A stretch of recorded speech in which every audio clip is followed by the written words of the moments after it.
প্রবাসে আমাদের ঈদ আলহামদুলিল্লাহ খুব ভালো কাটছে, যদিও বাংলাদেশকে খুব বেশি মিস করছি।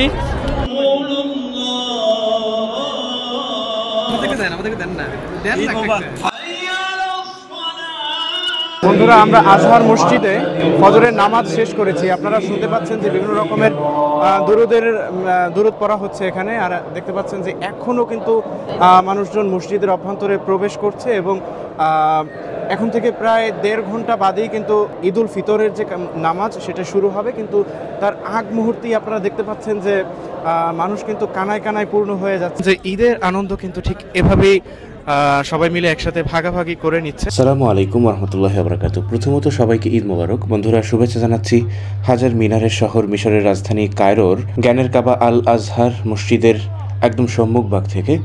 বন্ধুরা, এখন প্রায় রাত 3:30। এই মধ্যরাতেই মূলত উপচে পড়া মানুষের ভিড় এখানে লক্ষণীয়। বাংলাদেশে ফজরের নামাজের বেশ খানিকক্ষণ পরে, প্রায় 2-3 ঘন্টা পরে ঈদের নামাজ অনুষ্ঠিত হলেও এটা কিন্তু মিশরের একই সিস্টেমে নেই। মানে একই সাথে ফজরের নামাজের প্রস্তুতি নিয়ে মানুষজন মসজিদের অভ্যন্তরে প্রবেশ করছে। পুরুষরা পুরুষদের সেকশনে প্রবেশ করছে, মহিলারা মহিলাদের আলাদা নামাজের সংরক্ষিত স্থানে প্রবেশ করছে।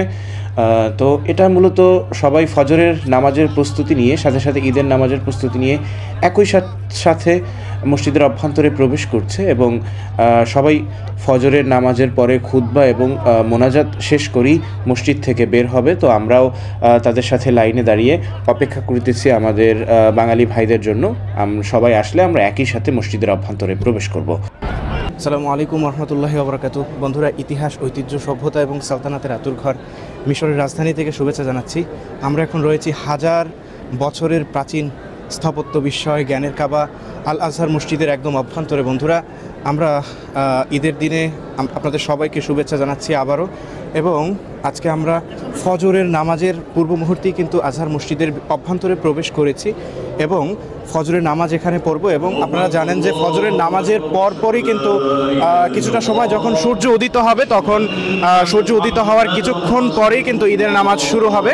তো আমরা এই সংস্কৃতি অনুযায়ী ঈদের নামাজ আদায় করব এবং তাদের সমস্ত কার্যক্রম আমি আপনাদেরকে দেখানোর চেষ্টা করব।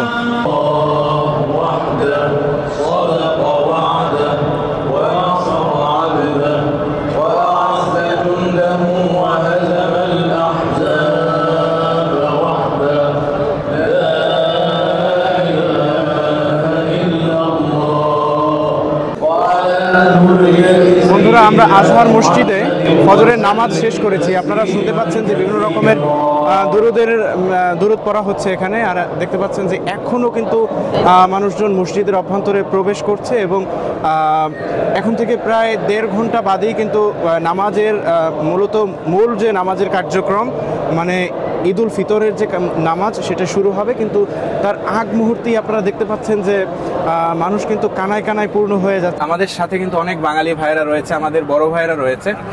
আমরা মূলত ফজরের নামাজ আজহার মসজিদে পড়েছি, যে ফাতিমীয় যে শেড, সেখানে একদম আসলি যে আজহার মসজিদের যে মূল যে অবকাঠামো, সেখানেই আমরা নামাজ পড়েছি। আমাদের আশেপাশে অনেকেই রয়েছে, আমরা একে একে সবার অনুভূতি জানবো যে প্রবাসে সবার ঈদ কেমন কাটছে। অনেকে তাদের পরিবার নিয়ে আছে। সর্বপ্রথমেই রয়েছে আফসার ভাই। সালামু আলাইকুম। ওয়ালাইকুম সালাম ওয়া রাহমাতুল্লাহি ওয়া বারাকাতুহু। ভাই কেমন আছেন? আলহামদুলিল্লাহ, আপনি কেমন আছেন ভাই? এই তো আলহামদুলিল্লাহ ভালো আছি। পরিবার সহ, ছোট পরিবার সহ বড় পরিবার দেশে রেখে কেমন ঈদ কাটছে? আলহামদুলিল্লাহ, আমি মিশরে আমার সন্তান শেখ মোহাম্মদ নাইমির সাথে এই প্রথম ঈদ উদযাপন করছি। আমার বাংলাদেশি কমিটির সমস্ত ভাইরা, আল আজহার বিশ্ববিদ্যালয়ের সমস্ত সম্মানিত ভাইয়েরা, বন্ধুরা, সবাইকে ঈদের শুভেচ্ছা। এবং ইতিমধ্যে আমাদের মধ্যে চলে এসেছেন আমার বন্ধুরা। তবে বাংলাদেশকে খুব বেশি মিস করছি, অনেক বেশি মিস করছি বাংলাদেশকে। বাংলাদেশের নিজের মা বাবা, বন্ধু বান্ধব, আত্মীয় স্বজন সবাইকে, বিশেষ করে ফিলিস্তিনবাসীর জন্য দোয়া রইল। আমরা যেভাবে ঈদ উদযাপন করছি, ফিলিস্তিনে সেভাবে পারছে না। এটা আমরা মুসলিম হিসাবে আমাদের অন্তরের মধ্যে একটা ব্যথা। আমি দোয়া করি আল্লাহ পাক রব্বুল আলামিন আল আজহার বিশ্ববিদ্যালয়ের এই মসজিদের বরকতের উসিলায় ফিলিস্তিনবাসীকে আল্লাহ পাক রব্বুল আলামিন এই সমস্ত জাহান্নামী যারা আছেন তাদের থেকে আল্লাহ পাক রব্বুল আলামিন হেফাজত করুক, তাদেরকে তাদের সম্পূর্ণ অধিকার আল্লাহ পাক রব্বুল আলামিন ফিরিয়ে দিক। আবারও ধন্যবাদ জানাই আমাদের নাজমুল ভাই সহ বিশ্বের সমস্ত মুসলমানকে ঈদ উল ফিতরের শুভেচ্ছা। সবাইকে একটু করে দেখেন আমাদের বাঙালি কমিউনিটি। আমাদের সম্মানিত ভাইয়েরা আছেন, রয়েছে, বড় ভাইয়েরা রয়েছে এবং আমাদের সহপাঠীরাও রয়েছে। সত্য মিশরের ঈদের বৈচিত্র্যগুলো কেমন? তো এখানে ঈদের মধ্যে কিছু ভিন্নতা আছে যেগুলো বাংলাদেশে নেই। যেমন এখানে নামাজের জন্য ফজরের আগে আসা লাগে, এরপরে ফজরের নামাজ পড়ে দীর্ঘ সময় বসে থাকতে হয়। আপনাদের আগেই বলেছি আমরা এখন রয়েছি আল আজহার মসজিদের অভ্যন্তরে এবং আপনারা ঠিক ওই পাশটাতে দেখতে পাচ্ছেন ওটি হচ্ছে ফাতিমীয়দের যে মেহরাব, সেই মেহরাব কিন্তু রয়েছে ওখানে। আজহার মসজিদের যেখান থেকে শুরু হয়েছিল মূলত সেই ফাতিমীয়দের মেহরাব ওখানে রয়েছে এবং শিয়া যারা রয়েছে বিশ্বের বিভিন্ন প্রান্তের বোহাই সহ শিয়া যারা রয়েছে তারা কিন্তু ওখানে নামাজ আদায় করে। তারা কিন্তু অটোমানদের যে এক্সটেনশন যেখানে করা হয়েছে সেখানে নামাজ তারা আদায় করে না। পাশাপাশি আপনারা দেখতে পাচ্ছেন আমার আশেপাশে কিন্তু অসংখ্য মানুষ রয়েছে যারা শুধু আরবীয় না, অনেক আফ্রিকান মানুষও রয়েছে। যদিও মিশর আরব আফ্রিকার এক মিলনস্থানে অবস্থিত, তাই এখানে যেমন আফ্রিকার মানুষজন রয়েছে তেমনি রয়েছে মিশরীয় মানুষজন। মূলত ইসলামের সৌন্দর্যটা কি, রসুলের হাদিস আমাদের কি বলে যে তোমরা সবাই ভাই ভাই, এখানে কোনো বর্ণের ভেদাভেদ নেই, এখানে কোনো অর্থের ভেদাভেদ নেই, আমরা সবাই এক, এটা যেন তারই বহিঃপ্রকাশ হচ্ছে। এবং সবাই একসাথে একই কাতারে দাঁড়িয়ে আজকে ঈদের নামাজ হবে। ঠিক আজকে দিনে না, শত শত বছর ধরে, হাজার হাজার বছর ধরে যখনই ইসলামের আবির্ভাব হয়েছে এই দুনিয়ায়, তখনই কিন্তু এরকম বৈষম্যগুলোকে দূরীভূত হয়েছে, জ্বলেছে মানুষে মানুষে সাম্য, মানুষে মানুষে ভ্রাতৃত্ব এবং ভালোবাসার বন্ধন তৈরি হয়েছে। তো বন্ধুরা, আমরা নামাজের জন্য অপেক্ষা করছি। ইনশাআল্লাহ কিছুক্ষণের ভিতরেই আমরা ঈদের নামাজের যে মূল জামাত, সেই ঈদের যে মূল জামাতে আজহার মসজিদে আমরা একসাথে নামাজ আদায় করতে পারবো এবং আপনাদেরকেও দেখাবো আজহার মসজিদে কিভাবে নামাজ আদায় হয় এবং এখানকার সংস্কৃতি কি কি। বন্ধুরা দেখতে পাচ্ছেন ঈদের যে আনন্দ সেটি সবার মাঝে ভাগাভাগি করে নিচ্ছে এক মিশরীয়। তিনি সবাইকে চকলেট বিতরণ করতেছে, শিশুসহ বিভিন্ন বয়সের মানুষদের তিনি চকলেট বিতরণের মাধ্যমে ঈদের আনন্দ ভাগাভাগি করে নিচ্ছে। এরকমই মূলত আরবের সব জায়গাতেই যে যার সামর্থ্য অনুযায়ী যা কিছু আছে সেই অনুযায়ী মানুষের মাঝে ঈদের আনন্দকে এভাবেই ভাগাভাগি করে নেয়।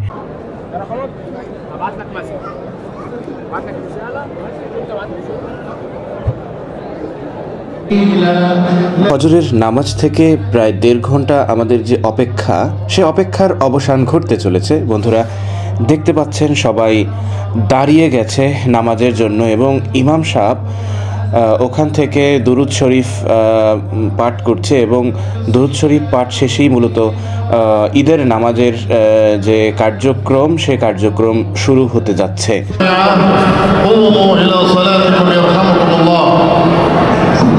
আলহামদুলিল্লাহ, অবশেষে ঈদ উল ফিতরের নামাজ শেষ হয়েছে জ্ঞানের কাবায় আল আজহার মসজিদে।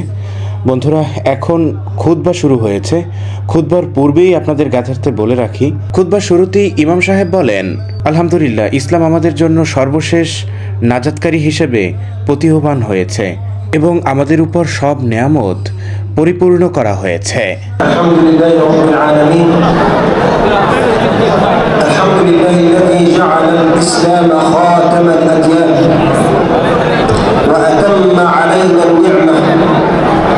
فقال في محكم كتابه اليوم أكملت لكم دينكم وأتممت عليكم نعمتي ورضيت لكم الإسلام دينا।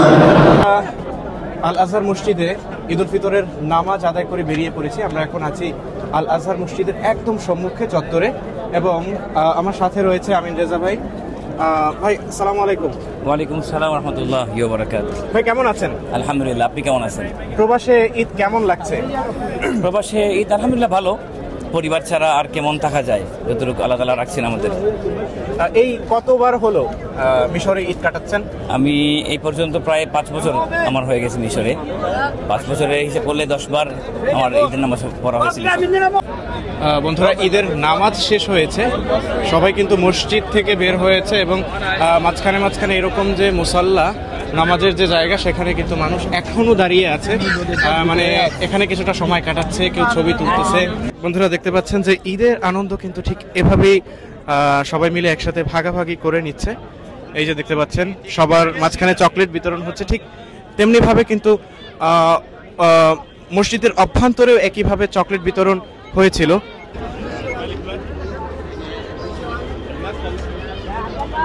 এখানে আমরা ঈদের জামাত শেষ করেছি এবং বাঙালি সহ অসংখ্য দেশের মানুষ একসাথে ঈদের নামাজ আদায় করেছি।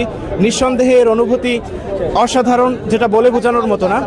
সাথে সাথে উদ্বেগের বিষয় হচ্ছে আমরা দেশ ছেড়ে, প্রিয়জনদের ছেড়ে অনেকটা দূরে প্রবাসে আছি, সেটাই আমাদের একমাত্র কষ্টের জায়গা।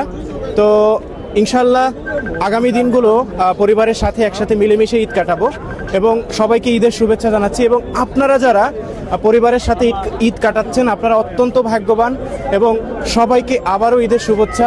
ঈদ মোবারক।